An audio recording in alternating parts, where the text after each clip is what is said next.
रहस्यमयी डाकघर गांव के पुराने डाकघर के बारे में कई तरह की बातें होती थीं। कहते थे वहां रात में अजीब आवाजें आती हैं।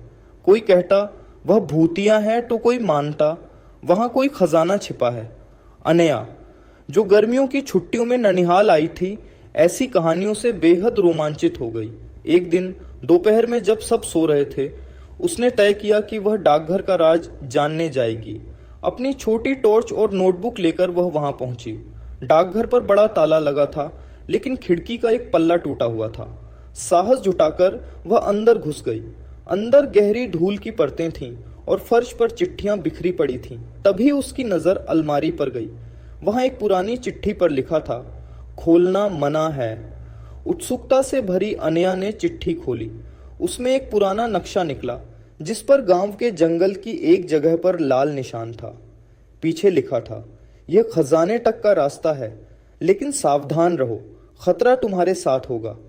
उसे अपनी आंखों पर विश्वास नहीं हुआ। तभी पीछे से कदमों की आवाज आई। डरते हुए उसने मुड़कर देखा। एक लंबा आदमी पुराने कपड़ों में उसका रास्ता रोककर खड़ा था। उसकी गहरी आवाज गूंजी, यहां क्या कर रही हो? अनया ने हिम्मत जुटाकर पूछा, आप कौन हैं और ये नक्शा क्या है? वह आदमी गंभीरता से बोला, यह मेरा राज है, लेकिन अब तुम इसमें शामिल हो चुकी हो। अगर खजाने तक जाना चाहती हो तो तुम्हें मेरा साथ देना होगा। डर और रोमांच के बीच अनया ने हामी भर दी।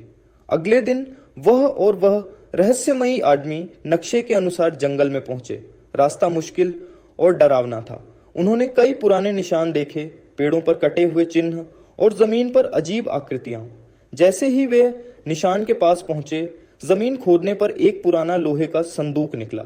लेकिन जैसे ही संदूक खोला, वहां से तेज धुआं निकला और जंगल की हवा अजीब सी गूंजों से भर गई। अचानक आदमी बोला, यह खजाना नहीं, एक श्राप है। इसे जो भी छूता है वह इस जंगल का हिस्सा बन जाता है। अनया को लगा उसने गलती कर दी है, लेकिन तभी आदमी ने संदूक को बंद कर दिया और कहा, तुमने साहस दिखाया, लेकिन अब यहां से लौट जाओ। यह राज मेरे साथ ही रहेगा। अनया ने तेजी से वहां से भागकर गांव वापस लौटने में ही अपनी भलाई समझी। वह समझ गई कि हर रहस्य को सुलझाना जरूरी नहीं होता।